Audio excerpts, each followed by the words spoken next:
Alrighty, hello everyone to the Supplier Diversity News podcast. My name's Samuel. I'm with AMP International. I'm so excited for today's session. We've actually extended Women's History Month from March into April to finish our series of Women in Business for today, because the topic is Leaders of Today and Tomorrow. And it is my pleasure, my absolute honor, to introduce to you these two guest speakers that we have for us today. Young people who are examples of what it actually means to be leaders today and tomorrow. Not just tomorrow, because we're young, but today. So first I have Natalia Fernandez Carbajal of the Nehemiah Project International Ministries, and all the way from Mexico, and Maya Tharoo, who is a TEDx speaker, and the founder of Miracle Makers Foundation. So thank you, both of you, for being here with us today. I'm so excited. This is going to be awesome. So I honestly believe who best to introduce the both of you than yourselves. So could each of you just tell me who you are and your passions for what has fueled you to be a leader today? Let's start with you, Maya. Sure. So, like Samuel said, my name is Maya, and I am 16 years old. My passion for leadership and service starts from when I was very young. I was born premature at 28 weeks at the Arnold Palmer Hospital in Orlando, Florida, which is where I live. And I was in the hospital for 110 days because I was born so early. 1 pound, 14 ounces. And it was just a very difficult journey for my parents, watching me, such like a small child go through this challenging time in our lives. So coming out of this experience, we were very thankful to the hospital and all that they did, that I would later come back when I was 6, 7, 8 years old and start volunteering at the hospital. So I always had the feeling of wanting to give back to the doctors and the staff that took such good care of me, and wanting to leave kind of the same impact that they left on people. So I would go in and speak to families of premature babies, tell them my story, my time in the hospital, share stories with them, and just kind of provide hope. And I think that's what really drives me to be a leader, to kind of lead by providing that comfort and my experience and sharing that with the world so that it can be inspiring to others. Wow, awesome, Maya. Thank you. What about you, Natalia? Well, hi. First of all, I am Natalia Fernandez Carbajal. I am from Mexico. I am 18 years old. Where to start? The passion that has fueled me to become a leader, I think it's when I was little, really, because my mother and my father has always been people of influence. They have always gone to do different types of speeches, or they would give conference, and they would always drag me along. So I think I started to see the needs of the people since I was very young, and that was the thing that drove me to want to be a leader, to want to build myself to become a different person. Because when I was little, I was very shy, as I am right now. But I have worked every step because I want to help other people to see all the good that they have inside them, and be able to help other people to reach their full potential is really what makes me want to go further and more and do more and help others is really what has fueled me to become a leader. Wow, I love that both of you come from a platform and desire of service. That's so cool. I love it. Alrighty, so my first question is going to be tiered towards Maya. Maya, I listened to your TED Talk and was just blown away. I've told this to you multiple times of just how amazed I was that at like 14 or 15 years old, you gave a TED Talk, which is Natalia's dream, my dream too, one day that we can do that. And you spoke on a topic that I've actually never heard of before and would love to get some more feedback. I think our audience would love to hear. What does it mean to be a youth philanthropist? Sure. So first of all, I just want to say that I'm so grateful for the opportunity that I got to do a TED Talk. I know, like, even before that, it was my dream, and so many people have that dream. And every day, I'm just so grateful that I got that platform to kind of share my voice. My talk was about youth philanthropy. The way that I think of youth philanthropy is when they give their talents, time, or treasure to the causes they hold dear. I think a big challenge or a big issue is that a lot of youth don't know what they're passionate about. And that's okay. But I think it's important that they are able to be motivated to find what they're passionate about and to kind of take that and transform it into an outlet for good. So I think that in terms of business, nonprofits and service, the most successful nonprofits are run like a business. In order to make a big difference, you have to have the resources and the drive and the hard work. And I think that youth philanthropy, is so like parallel with that idea of what the business model is and how, what kind of person it takes to be in business. So, yeah. Awesome. I have a quick question actually for you, just to make sure. Youth philanthropy, it's youth taking action, right? It's not like action towards youth. So you're right. So it's the youth taking action. Wow. Awesome. Love it. Awesome. Thank you, Maya. And Natalia, as a kind of follow-up, because you are being a youth philanthropist by taking action, which I love it. I love that we're all being leaders of today and tomorrow, which means, Maya, correct me if I'm wrong, we are youth philanthropists, right? Yeah. Exactly. Awesome. So Maya, Natalia, I've seen you be a leader in Mexico in the time that I've gotten to meet you. And now you're in this role with the Nehemiah project at an international level. So I want you to talk to me about what are the differences from being like a leader just in Mexico to now having an international presence to engaging an international community? What are the differences that you felt? I think one of the main differences is the switch in responsibility, because we have a responsibility first here in your country, in around you, and the things that are around you. But when you now have an international presence, your responsibility switches more. It gets bigger, and it's amazing how you can share your culture and how you can impact other lives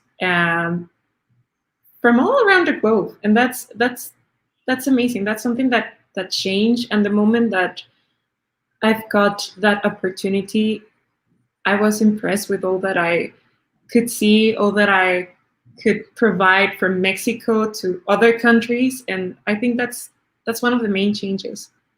Mm-hmm. Wow, I love it. And I think I just said this earlier, but it's so inspiring to me that I think all of us have found our passion. And I think that's a blessing that each of us have, because a lot of people go years into their lives, into their careers without knowing what they're passionate about. And I think that's something also from our generation that we're seeking. What is it? What's our purpose? What's our passion? And I think that's something to our advantage. It's not, it may have seemed to the outside world that we can't make up our minds, but it's because we're seeking earnestly to find what's that drives us, And I love seeing Natalia, you stepping into the entrepreneurship aspect for business with Nehemiah. And how funny, Nehemiah, and now I'm going to Maya. Sorry, just had to say that. How funny. And Maya, how your passion is with the taking what has something that happened to you as being premature and now going and really wanting to support the hospital that helped you and the people that are going through similar experiences. That I don't even know what the word is. I'm just speechless. It's just amazing, the two of you. And I'm so in awe of how you're leaders. I thought, and I don't want to be blowing my own horn, but I thought people tell me I'm the exception. But it's like seeing y'all, it's amazing. And I really hope that our audience is getting to grasp some key details of finding their passion and using it to serve others and being youth philanthropists, to be leaders now. So as we talked about our own journeys and talking about our passions, I don't want to shy away from the people in our lives that have been key instruments for helping us get where we are today, you know? And we've talked about our parents helping us enough for Natalia and Maya, your parents along the journey, and my parents too. But I'd love to hear even more how these people have been vital to you being a leader today. Let's start with Natalia. Tell me more. I think it's very important, the people around us. I think some people are most vital than the others. For example, for me, it was my parents. Mm-hmm. They had an amazing impact because they have always been there for me, always encouraged me to grow more, to be more, and also by their example. My mother, she's someone that I really admire with my whole heart, my whole mind, everything. Someone I really look up to, because she has accomplished so much things during her life. She has built and seen things fall and rebuild, and all of that is very inspiring for me, because I see her and I look at her eyes and I say to her, Mom, I want to be like you, but not the same as you. And she always has told me that she wants me to surpass the things that she has done. And that's something that has really touched my heart, and that is the influence that she has on me. And also my teachers on my school are someone that are very important to me. They have always been there when I felt down, and they are also the ones that have shown me the abilities that I have and have made me be a little bit more confident in when I speak or when I say other things. And friends, my father, my brother, I think they're very important to me in my life, and I think they're very vital to grow as a leader. Wow, Natalia. And I already can see in our chat that we've had your mom coming in and saying congratulations and that she loves you. So I know that she's inspiring you, but you're inspiring her. And I think that's the beauty of us as leaders, you know, and as being part of our families, that we're inspiring not only those who are our age or younger, but those who are older too. So Maya, tell me some people that have been vital in your journey as being a leader. Yeah, of course. So just like Natalia, like my mom and my dad have always been an example for me, right? They're on, the boards of nonprofits and the hospital, and they, more than anything, they are the ones who have instilled values in me of service. And I'm so grateful to them that even before I knew what was happening, that they, worked to get this opportunity for me to volunteer in the hospital so then I could take off from there. And I think, as you get more successful and as you grow, you're going to have other adults and other people who are going to be by your side and support you. But I think it's so important to remember the people who saw your potential of when you started. And I think that for me, that's definitely my parents and, the people who made it happen for the hospital, and my grandparents and my brother. So yeah, they all, the whole family is really important to kind of creating that kind of leader of service. Mm-hmm. That's awesome. For me, it was so important that we touch on this topic, just because, as we are growing ourselves, as we are being leaders ourselves and making our own journey, making a name for ourselves, we have to acknowledge the people that did come and help us, that gave us that platform or that helping hand. I know for me, just like for the both of you, my parents have definitely provided me that platform. But I also want to share with our audience that even if that platform doesn't come from your parents, that platform can come from other people. For me, I also had helping hands with other roles that I've had outside of AMP that had showed me, I can do this. I can be a leader now. My first role, I was 16, and just to see, I can work in my passion, but my passion can drive what I do. And then also seeing other aspects of life just shift and having like the journey just move and see us growing, So my last few questions for the two of y'all. I want to know from your perspective, what defines a leader of today and tomorrow? Let's start with you, Maya. So I think that a leader of today and tomorrow, really a leader of tomorrow starts today. You know, it is someone who knows that they have the drive to make a difference, someone who is willing to, you know, make being a leader a priority, is willing to develop themselves and go out and make a difference around them. I think that's definitely the most important. Wow. Mm-hmm. I felt like the first statement, you just like dropped the mic right there. Like, a Yeah. leader of tomorrow starts today. Like, that's like a banner right there. Like, or like, I don't know, people put on the back of their cars, something like that, you know? That was awesome. I love it. Doing that quote right now. Awesome. Natalia, what about you? What would you say defines a leader of today and tomorrow? Well, one of the things that I think are most important for a leader that for today and tomorrow is empathy. I think I always thought that empathy is what drives people. And when you have that empathy, you can do great things. And a leader must have empathy. You must have a great passion, a desire. And I think that those are the key things for a leader. Mm-hmm.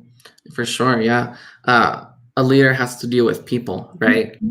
So without having that empathy to engage people, you're not really leading anyone, right? And so I love that. Mm-hmm. It's very important to know the hearts of the people around you.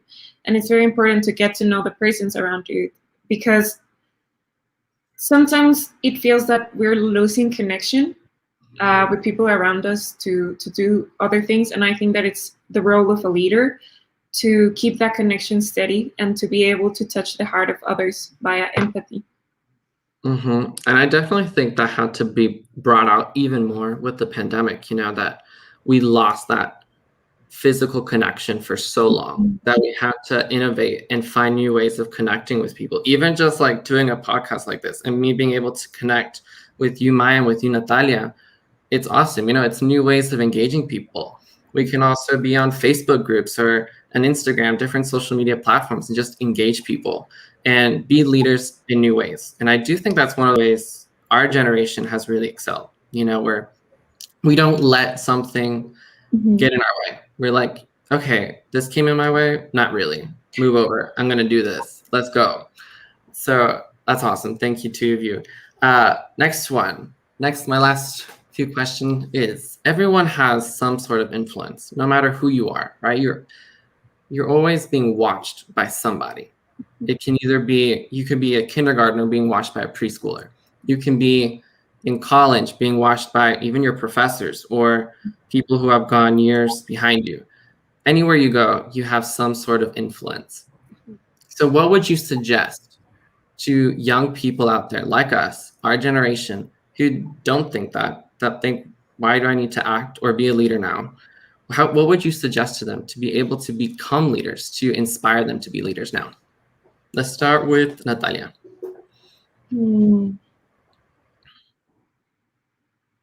I think most of the first thing it would be, don't doubt yourself.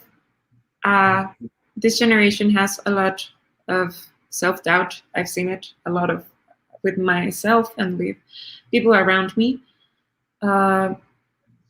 We've been told sometimes by society or by ourselves, or even sometimes by close people, that we can't do this or we can do that. Even by the perspective that people have of our generation, that we're lazy, we can't do that, we can't do this. So I think one of the most important thing is, don't doubt yourself, because you have more abilities or more things inside your heart, inside your mind, inside yourself that you think of, and you're more capable of doing great things than you believe you are. So I think that's very important to take in mind, and also, just be strong during these whole times. It can seem harsh, but it's for I want to put this example that a lot of people use of the diamonds that they are worked under pressure. And I believe that we as a generation are sometimes put under that pressure a lot. So don't stay there. You can fall, you can cry, it's okay. But don't let yourself stay down. I love that because, we're put under pressure. We might feel like that, but at the end of the day, we'll be shining brighter than any other generation that came before us. That's what I feel. And that's what I think, that we're building and we're being leaders, and people are going to be amazed at what we could do. Maya, what do you think? Yeah, so like I was telling you guys, I'm a junior. I'm about to go through the college process, and something that I've been hearing from a lot of like admissions officers, something that's really stuck with me, is that everyone has a story. Everyone has something that makes them special. And in this world of, whether it's college admissions or trying to like break through and be a leader and be successful by whatever terms that might mean, that you need to have something super special about you. But sometimes you don't necessarily need to go and search for that, because you already have it. You just don't realize it yet. So I think it's really important to look within yourself and kind of figure out how you can share your story and your voice with the world. And I think that, the times that we're in have provided us with a really unique opportunity, a really great opportunity, because just like you said, like we're all in different places right now, and we're able to get on this podcast and have this conversation. I think now more than ever, we have the ability to use technology to connect around the world and, make a difference that's even bigger than we could have like 10 years ago. So. Wow. Yeah. I kind of felt like I would have heard and hearing this podcast just a few years ago, because both things you just said from the two of y'all just resonated with me. Like I do think, Natalia, that our generation tends to self-doubt ourselves because we're told you can't do that. You're not old enough. And for me, that actually fueled a fire within me when someone would tell me that. I would want to go prove them wrong. Because I'm like, you know what? My age doesn't determine what I can and can't do. Maybe I can't legally do certain things, but it doesn't mean I can't be a leader and I can't influence people. And in what you said, Maya, about everyone having a story, it's so true. And it's taking that story and using it to influence people, because even though no one story is the same, they can be similar and we can resonate with people. And at first, it took a little while for me to realize I had a story worth sharing, that I would think that I was privileged to be able to be born into a family that was very well off, that I had parents as leaders. So what would my story mean to people? And as someone brought it out, as someone asked me, it was like, oh, I do have a story. And everyone has a story. And that's just awesome. Okay, our last question, which is kind of sad because I could go on talking with y'all forever, is let's take it on the flip side.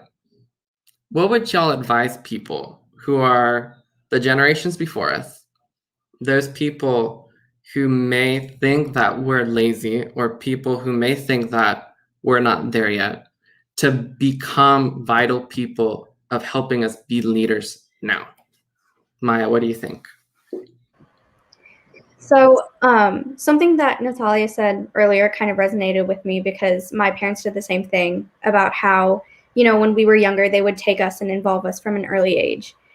And I think no matter what the age is of, your child or a youth that it's so important to give them that respect and to take them into those situations where those adults can lead by example, because that's truly when, the youth are going to be able to learn about what, in what ways do they want to lead? How do they want to lead?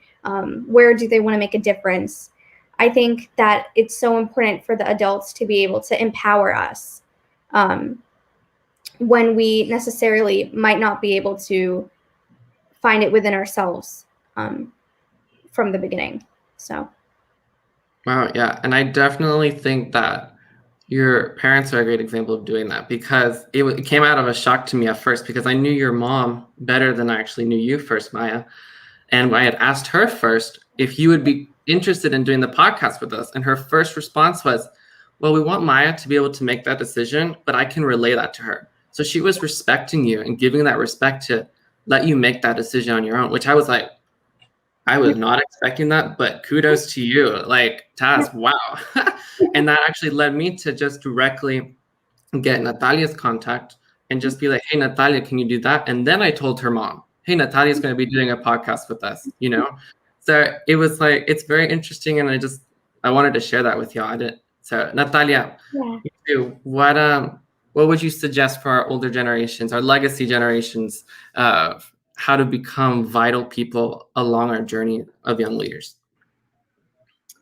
I think one of the first thing that I want to say to them is, remember that when you were kids, you were also a teenager too, and you wanted to be heard, and you wanted your opinion to count. We want the same too, and that's something just to say to them. I think it's very important that you remember those times. Yeah, you've grown, you've passed through I don't know, all the hard things that come to life, but you're the important part also of building the future for tomorrow, because we look to you. We look at what you're doing right now, and once I've heard a quote that said that kids are mirrors, and if you want a kid to do something, you have to do it yourself first. Wow. Y'all literally are dropping so many mics here. Like, if I had my pen and paper or somewhere else where I could be making notes, I would be like selling all these quotes off, y'all. Like, this is awesome. Wow. We can make t-shirts. Yeah, we could be totally making t-shirts. And that's so true, Natalia. I'm just thinking about even just my past and seeing, you know, I tend to mirror more my mom, but even mirroring my dad and in their life, even though we're making it our own, you can totally see how we've reflected aspects of our parents, you know, or those who are major leaders in our lives. That is amazing. So that was all my questions for y'all today. Just wow, just mind blown here, all the way from St. Petersburg. I am just blown away from the wisdom and the knowledge behind the two of you in your experience already at such a young age. I was telling them, in all of your audience who's listening, I was telling them earlier, I'm now the oldest person in the room, which has like never happened to me before. And I can't be more proud to be in this room with y'all, to be moderating this podcast and just being able to ask these questions and get even insight for myself. So thank you to the two of you. And for our audience, I really hope you took notes, that you were to just grasp a fire within you to be a leader today. Because y'all, if we were to combine ourselves as a generation, to collaborate with one another, this world can be so much better than it already is, you know? And I'm so excited to see what we can do as leaders of today and tomorrow. Wow. Before we head off, I just want to give a shout out to a group of young professionals that I'm with. I'm the director. I actually didn't tell this to you, Natalia and Maya, but I'm actually a director of the Young Professionals Network here in Central Florida with the Christian Chamber. Yeah. And that's something new that we started. And we have an event coming up next month. And I think for those of you who are wanting to be young leaders, this could be an awesome opportunity for y'all to get connected. So we don't have the event specifics just yet, but it's next month. And I'll post in our chat after the podcast, just a link for y'all if you're interested. But yeah, thank y'all again, Natalia, Maya. I don't even have the words to express how amazing your answers are. And just to be from the other side, because I had people ask me questions and tried to give them. And Natalia, you were telling me you were nervous. Your answers would not share that at all. Like, it's awesome. Y'all are awesome. So thank y'all. Thank you to our audience.